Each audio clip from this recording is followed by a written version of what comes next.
تیرے اوپر وہ گھڑی بھی آنے والی ہے، وہ وقت بھی آنے والا ہے جب سانس اس ہنسلی میں اٹک جائے گا، جب سینے سے بھی سانس اوپر چلی گئی، اب ڈاکٹر بھی لا علاج قرار دے رہے ہیں کہ اب علاج نہیں رہا ہے، جان بس اب نکلنا چاہ رہی ہے۔ اب گھر والے روتے ہیں، کہتے ہیں کوئی جھاڑ پھونک والا لاؤ، کوئی دم والا لاؤ، شاید وہ کوئی دم کرے تو اس کی جان میں جان آ جائے۔ ڈاکٹروں نے تو لا علاج قرار دے دیا۔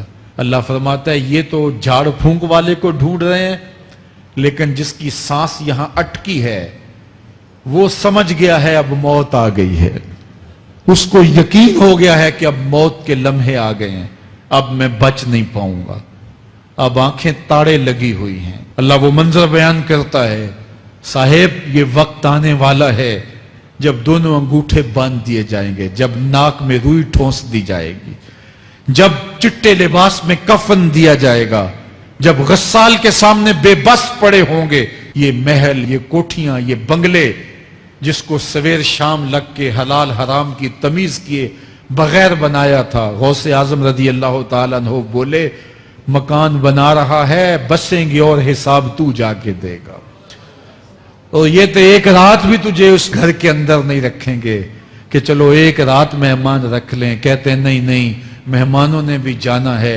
تو جلدی کرو، اس کو سپرد کراؤ، وہ تو تیرا لباس بھی پھاڑ کے اتاریں گے، خود غسل دینے کے لیے تیار بھی نہیں ہے، تجھ سے خوف آنے لگا ہے۔ جاندی واری ڈرونا بنے ہوتے، ہاتھ نہ لاندے ڈر دے، جنہ لئی تو پاپ کمائے اج کتھے نہیں تیرے کر دے۔ آج تو وہ تیرے ساتھ تجھے غسل دینے کے لیے آمادہ نہیں ہے۔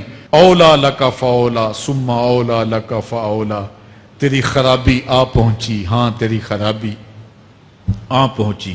ایحسب الانسان ان یترک سدی، انسان دنیا میں یہ گمان کرتا ہے اس کو سدا چھوڑ دیا جائے گا۔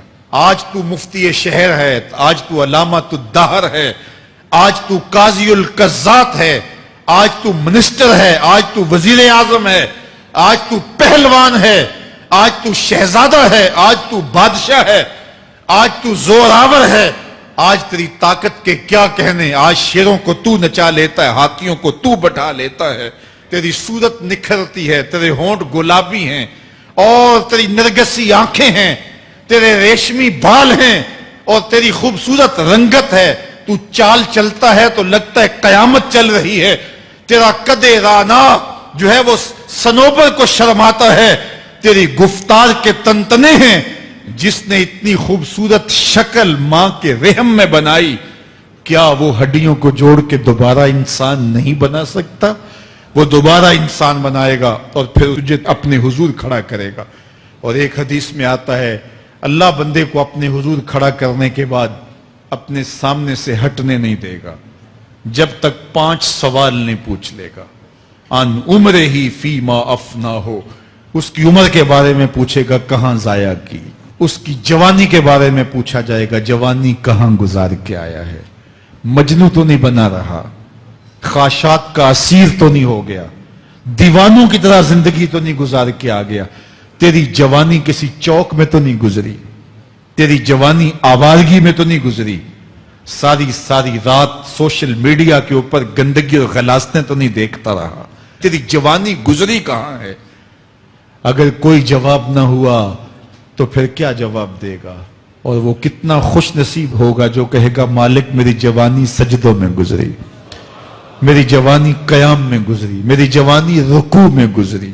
جوانوں اپنی زندگی کو مالک کی دہلیز پہ لے آؤ، جوانی وہی ہے جو مالک کی چوکھٹ پہ گزرے۔ اپنے دل کا تعلق جوڑو، عشق کرنا ہے تو پھر آمنہ کے لال سے کرو، محبت کا رشتہ ان سے جوڑو، تعلق کا ربط ان سے قائم کرو، جوانی کو دین کی راہ پہ ڈالو۔ اللہ اکبر، سنو میرے حضور کا فرمان، آنا حبیب اللہ، میں اللہ کا حبیب ہوں۔ پھر فرمایا الشاب التائب حبیب اللہ، جو جوان جوانی میں توبہ کرے وہ بھی اللہ کا حبیب ہے۔ آؤ اللہ کے حبیب بن جاؤ۔ جب آپ اپنی ساری زندگی اللہ کے نام کر دیں گے تو پھر وہ پوری کائنات تمہارے نام